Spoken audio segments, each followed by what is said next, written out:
2026-এ কিন্তু জার্মানি তার ইমিগ্রেশন ইতিহাসে সবচেয়ে বড় পরিবর্তন ইতিমধ্যেই নিয়ে এসেছে। আর এটা কোনো ভবিষ্যতের পরিকল্পনা নয়, এই নতুন আইন ইতিমধ্যেই কার্যকর। আপনি যদি 2026 টার্গেট করে থাকেন, তবে এই নিয়মগুলো কিন্তু আপনার একমাত্র পথ। আর আজকের এই ভিডিওতে আমরা নতুন যে স্কিল্ড ওয়ার্কার আইনের যে চেঞ্জগুলো হয়েছে তার প্রতিটি খুঁটিনাটি বিষয়ে আলোচনা করব। আর এই ভিডিও যদি আপনি দেখেন তাহলে জেনে যাবেন সেই চেঞ্জগুলো কী এবং কিভাবে আপনি তার জন্য প্রস্তুত হবেন। তাই শেষ পর্যন্ত দেখতে থাকুন। প্রথমে বুঝতে হবে হঠাৎ এত বড় পরিবর্তনের কেন দরকার হলো। জার্মানি ইউরোপের সবচেয়ে শক্তিশালী অর্থনীতি দেশ। এখানে কিন্তু আগেই বলা হয়েছে তীব্র কর্মী সংকটে ভুগছে। আর তারপরে IT, engineering, health care, technical trade সব জায়গাতে কিন্তু প্রচুর লোকের দরকার। আর এই ঘাটতি পূরণ করতেই জার্মানি তার দরজা আরও প্রশস্ত করছে এবং একটা নতুন সিস্টেম নিয়ে আসছে। আর এই নতুন আইনের নাম হলো ফাখরেchte Einwanderungsgesetz বা স্কিল্ড ইমিগ্রেশন অ্যাক্ট। আপনি যদি 2026-এ আবেদন করতে চান, তবে এই আইনের কারণেই আপনার প্রস্তুতি কিন্তু এখনই শুরু করতে হবে। আপনাদের মনে প্রশ্ন আসছে, কেন এখনই জানতে হবে? তার কারণ এই নতুন সিস্টেমে সফল হতে গেলে আপনার ডকুমেন্ট প্রস্তুতি, কোয়ালিফিকেশন অ্যাসেসমেন্ট এবং পয়েন্ট সংগ্রহের প্রক্রিয়াটা পুরো সিস্টেমের চেয়ে সম্পূর্ণ আলাদা। যারা এই পরিবর্তনগুলো বুঝবে না তারা আরও কিন্তু পিছিয়ে যাবে। 2026-এর আবেদন প্রক্রিয়াটি আসলে এখনই শুরু হয়ে গেছে। আর এই বড় পরিবর্তনগুলো কি কি? এক কথায় বললে জার্মানি এখন শুধু ডিগ্রি নয়, এক্সপিরিয়েন্স বা অভিজ্ঞতা এবং পোটেনশিয়ালিটি বা চান্স বা সম্ভাবনাকেও গুরুত্ব দিচ্ছে। এক নম্বর হলো ইউ ব্লু কার্ড পাওয়া কিন্তু এখন অনেক সহজ। স্যালারি থ্রেশহোল্ড বা ন্যূনতম বেতনের যে শর্ত আগে যেগুলো ছিল সেগুলো কিন্তু অনেকটাই কমানো হয়েছে। 2 নম্বর, আইটি স্পেশালিস্টদের জন্য সুখবর।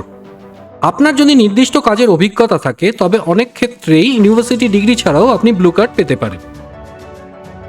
3 নম্বর কিন্তু সবচেয়ে বড় গেম চেঞ্জার, অপরচুনিটি কার্ড বা শানসেন কার্ডে চালু হয়ে গেছে। এটি একটি পয়েন্ট ভিত্তিক জব সিকার ভিসা। আর 4 নম্বর, আপনার শিক্ষাগত যোগ্যতা জার্মানিতে স্বীকৃতি পাওয়ার যে প্রক্রিয়া, মানে আনএরকেনিং বা রেকগনিশন, এই প্রক্রিয়াটি কিন্তু অনেক সহজ করে ফেলা হয়েছে। এর মানে দাঁড়ালো, আগে যদি আপনার প্রোফাইল জার্মানির জন্য উপযুক্ত যদি না হয়ে থাকে, মানে আপনার প্রোফাইলটি 2025-এ জার্মানির জন্য উপযুক্ত ছিল না, কিন্তু এই নতুন নিয়মে আপনি কিন্তু এখন একজন শক্তিশালী প্রার্থী হতে পারেন, মানে আপনি এখন এলিজিবল হতে পারেন। আর আপনি যদি সেরা প্রার্থী নাও হন, নতুন সিস্টেম না বুঝলে কিন্তু আপনার আবেদন রিফিউজ বা রিজেকশন হয়ে যেতে পারে। চলুন দেখে নিই নতুন নিয়মে ঠিক কী কী যোগ্যতা চাওয়া হচ্ছে। জার্মানি মূলত 2 ধরনের দক্ষ কর্মীকে টার্গেট করছে। এক হচ্ছে শিক্ষাগত যোগ্যতা সম্পন্ন কর্মী।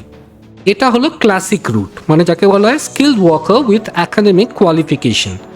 আপনার যদি একটি ইউনিভার্সিটি ডিগ্রি থাকে, ব্যাচেলার্স হোক বা মাস্টার্স হোক, যা জার্মানির ডিগ্রির সমমানের, এবং আপনার যদি সেই ডিগ্রির সাথে সম্পর্কিত একটি চাকরির অফার থাকে, তবে আপনি সরাসরি স্কিলড ওয়ার্কার ভিসার জন্য আবেদন করতে পারবেন। 2 নম্বর হচ্ছে গিয়ে skilled worker with vocational training, মানে প্রশিক্ষণপ্রাপ্ত কর্মী। এটাই বাংলাদেশের জন্য কিন্তু অন্যতম বড় সুযোগ। আপনার যদি কোনো টেকনিক্যাল বিষয়ে কমপক্ষে 2 বছরের ডিগ্রি বা ভোকেশনাল ট্রেনিং থাকে, যেমন ধরুন nursing, electrician, plumbing, IT support, এবং সেই যোগ্যতা যদি জার্মানিতে স্বীকৃত হয়, তবে আপনি কিন্তু ভিসার জন্য আবেদন করতে পারবেন। Language requirement. আপনাদের মনে যদি কোয়েশ্চেন আসে যে B2 কি এখনও যথেষ্ট, তাহলে বলবো দেখুন, ভাষা কিন্তু সবসময় গুরুত্বপূর্ণ বেশিরভাগ ক্ষেত্রে। বিশেষ করে আপনি যদি সরাসরি ক্লায়েন্ট বা রোগীর সাথে কাজ করেন, যেমন নার্সিং, আপনাকে B1 বা B2 লেভেলের জার্মান ভাষা জানতেই হবে। আগেও বলেছি যে সমস্ত প্রফেশনে লোকালদের সঙ্গে ইন্টারাকশন করতে হয়, সেই সমস্ত প্রফেশনে B2 লেভেল কিন্তু must. But the new rule ব্রট few changes, এবং এই ভাষার ক্ষেত্রে কিন্তু অনেক কিছু শিথিলতা এসেছে। আপনি যদি আইটি সেক্টরে ইংলিশ নোয়িং আর ইংলিশ নলেজ নিডেড এরকম কোনো চাকরির অফার পান, তবে কিন্তু ভিসা আবেদনের সময় জার্মান ভাষার দক্ষতার প্রমাণ দেখানোর প্রয়োজন নাও হতে পারে। তবে মনে রাখবেন, জার্মানিতে যদি আপনি থাকতে চান এবং এখানে যদি কেরিয়ার বানাতে চান, তাহলে কিন্তু ভাষা শেখা ছাড়া আর কোনো পথ নেই। ধরা যাক আপনার যোগ্যতাও আছে, চাকরিও আছে, কিন্তু এখন আবেদন কিভাবে করবেন? এক ঝলক চোখ বুলিয়ে নিই। যে কি ডকুমেন্ট লাগবে। সবার আগে অবশ্যই একটা বৈধ পাসপোর্ট, 6 মাস ভ্যালিডিটি অন্তত থাকতে হবে। তার সঙ্গে লাগবে একটা সঠিক ফরম্যাটে বায়োমেট্রিক ছবি। এই বায়োমেট্রিক ছবির যে স্পেসিফিকেশন সেটা প্লিজ ভিসা ওয়েবসাইট থেকে চেক করে নেবেন, কারণ এখানে ভুল হলে কিন্তু আবেদন রিজেক্ট হতে পারে। আর লাগবে জার্মান এমপ্লয়ারের সাথে স্বাক্ষরিত চাকরির চুক্তিপত্র, মানে যাকে বলা হয় এমপ্লয়মেন্ট কন্ট্রাক্ট। আপনার শিক্ষাগত যোগ্যতার স্বীকৃতিপত্র, মানে অ্যানাবিন প্রিন্ট আউট বা জ্যাব স্টেটমেন্ট। এছাড়া লাগবে ভাষার দক্ষতার সার্টিফিকেট। সেটা সাধারণত রেকগনাইজড ইনস্টিটিউট থেকে হতে হবে, যেমন ধরুন গুয়েথে বা টেসডাফ। আর স্বাস্থ্য বীমা বা হেলথ ইন্স্যুরেন্সের কভারেজ দেখাতে হবে। এবং অ্যাপ্লিকেশন যে ফর্মটা সেটা কিন্তু একদম সঠিকভাবে ফিল আপ করতে হবে। এই আবেদনপত্রে যেন কোনো ভুল না থাকে। কিভাবে এই আবেদন শুরু করবেন? মনে রাখবেন, জার্মানি কিন্তু ধীরে ধীরে তার ভিসা প্রক্রিয়া ডিজিটাল করছে। তাই আপনাকে এখন জার্মান এম্বাসির অফিসিয়াল পার্টনার, যেমন ধরুন ভিএফএস গ্লোবালের মাধ্যমে অ্যাপয়েন্টমেন্ট নিতে হবে। এটা আপনি ঢাকায় অবস্থিত জার্মান এম্বাসির ওয়েবসাইট বা ইন্ডিয়ার যে কোনো জার্মান এম্বাসির বা কনসালেটের ওয়েবসাইটে আপনি লেটেস্ট তথ্য কিন্তু সেখান থেকে পেয়ে যাবেন। এই নতুন আইনের কারণে এখন কিন্তু নাম্বার অফ অ্যাপ্লিকেশনস অনেক বেড়ে গেছে, তাই আবেদনের চাপ অনেক বেশি। তাই কিন্তু অ্যাপয়েন্টমেন্ট পেতে অনেকটাই টাইম লাগতে পারে। তাই জন্য পরিকল্পনা করে কাজ করুন। বিভিন্ন গ্রুপেও পোস্ট হয় যে অ্যাপয়েন্টমেন্ট কিভাবে পাওয়া যেতে পারে। আর তাছাড়া জেনারেলি প্রত্যেক দিন চেক করতে হয় যে সকালবেলা যদি কোনো অ্যাপয়েন্টমেন্ট ক্যান্সেল হয়ে যায় তাহলে সেটা ইমিডিয়েটলি ওপেন হয় এবং তখনই আপনি বুক করে নিতে পারবেন। তাই কিন্তু সবসময় চোখ রাখবেন এম্বাসির ওয়েবসাইটে কখন আপনি অ্যাপয়েন্টমেন্ট ক্যালেন্ডার ফ্রি পাচ্ছেন এবং অ্যাপয়েন্টমেন্ট করতে পারছেন। কিভাবে আপনি ভিসা ইন্টারভিউর জন্য প্রস্তুতি নেবেন? মনে রাখবেন, নতুন নিয়মে ইন্টারভিউগুলো কিন্তু আরও বেশি ফোকাসড। ভিসা অফিসার নিশ্চিন্ত হতে চাইবেন যে আপনার চাকরির অফারটি আসল কিনা এবং আপনি এই চাকরির জন্য যোগ্য কিনা, তো আপনার যোগ্যতা সেই পদের জন্য উপযুক্ত কিনা সেটাই ভিসা অফিসার নিশ্চিত হতে চাইবেন। তার জন্য প্রস্তুত থাকুন এবং আপনার যে কোম্পানি যেখানে আপনি চাকরি পেয়েছেন সেখানকার যে জব রেসপন্সিবিলিটি, মানে জব ডেসক্রিপশন যেটা দেওয়া হয়েছিল আপনাকে, সেইটা কিন্তু ভালোভাবে পড়ে নেবেন এবং সেই সম্পর্কে পরিষ্কার ধারণা রাখুন। খুব ইম্পর্ট্যান্ট ব্যাপার যে সৎ থাকুন। কোনো তথ্য কিন্তু গোপন করার চেষ্টা করবেন না বা ভুল তথ্য দেওয়ার চেষ্টা করবেন না। যদি কোনোভাবে ভিসা অফিসার বুঝে যায় যে আপনার তথ্য ভুল বা আপনি কোনো কিছু হাইড করার চেষ্টা করছেন, তাহলে কিন্তু আপনার ভিসা রিজেক্ট হতে পারে। আপনার যে উদ্দেশ্য সেটা স্পষ্ট করুন। আপনি কেন জার্মানিতে কাজ করতে চান এবং আপনি কেন এই পদের জন্য সেরা, তা গুছিয়ে বলুন। আগে থাকতেই যদি আপনি এই পয়েন্টগুলো লিখে রাখেন এবং প্রিপেয়ার্ড হয়ে থাকেন, তাহলে কিন্তু ভিসা ইন্টারভিউর সময় আপনি খুব গুছিয়ে বলতে পারবেন। আমি এখানে দেখিয়ে দিচ্ছি যে কী গুরুত্বপূর্ণ রিসোর্স বা ওয়েবসাইট যেগুলো আপনাদের কাজে আসতে পারে।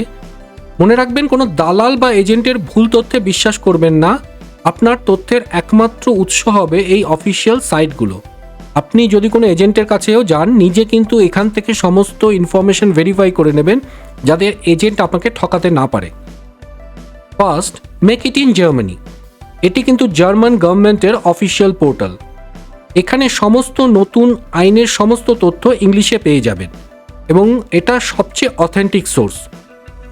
সেকেন্ড ইজ আনেরকেনুং ইন ডয়েচল্যান্ড। আনেরকেনুং হচ্ছে গিয়ে যে প্রসেসটা যেখানে আপনি আপনার যোগ্যতা স্বীকৃতির জন্য আবেদন করতে পারেন এবং তার জন্য এই সাইটটা দেখতে হবে। জার্মান এম্বাসি আপনার রেসপেক্টিভ কান্ট্রিতে, বাংলাদেশে এটা ঢাকা-diplo.de, এখান থেকে ভিসা আবেদন, চেকলিস্ট এবং অ্যাপয়েন্টমেন্টের জন্য আপনি সমস্ত ইনফরমেশন পেতে পারেন। anabin.kmk, এখান থেকে আপনি আপনার সমস্ত ইউনিভার্সিটি এবং ইকুইভ্যালেন্ট জার্মান কোয়ালিফিকেশন তা চেক করতে পারেন। জার্মানির নতুন ইমিগ্রেশন আইনটা কিন্তু কমপ্লেক্স এবং এইটা এখন বানানো হচ্ছে যে স্কিল্ড ওয়ার্কার শর্টেজ বা স্টুডেন্ট ভিসা এবং বিভিন্ন ধরনের যে ভিসাগুলো আছে এবং ইমিগ্রেশন হয়, সেই ব্যাপারটাকে আরও ডিজিটাল করা এবং অনেক ইনফরমেশন ক্যান্ডিডেটের কাছে নিয়ে আসার জন্য। তো এই ভিসা নিয়ে আমরা অনেকগুলো ভিডিও বানিয়েছি, অপরচুনিটি কার্ডের জন্য ভিডিও আছে, সেই ভিডিওগুলো দেখলে আপনারা উপকৃত হবেন। আর আমাকে জানান যে আর কি ধরনের নতুন ভিডিও আপনারা দেখতে চান, সেই অনুযায়ী আমরা নতুন ভিডিওগুলো করার চেষ্টা করব। আর যদি ভালো লাগে তবে লাইক করবেন, আর তাছাড়া যদি কোনো প্রশ্ন থাকে তাহলে কিন্তু অবশ্যই কমেন্ট সেকশনে জানান। ভালো থাকবেন, নমস্কার।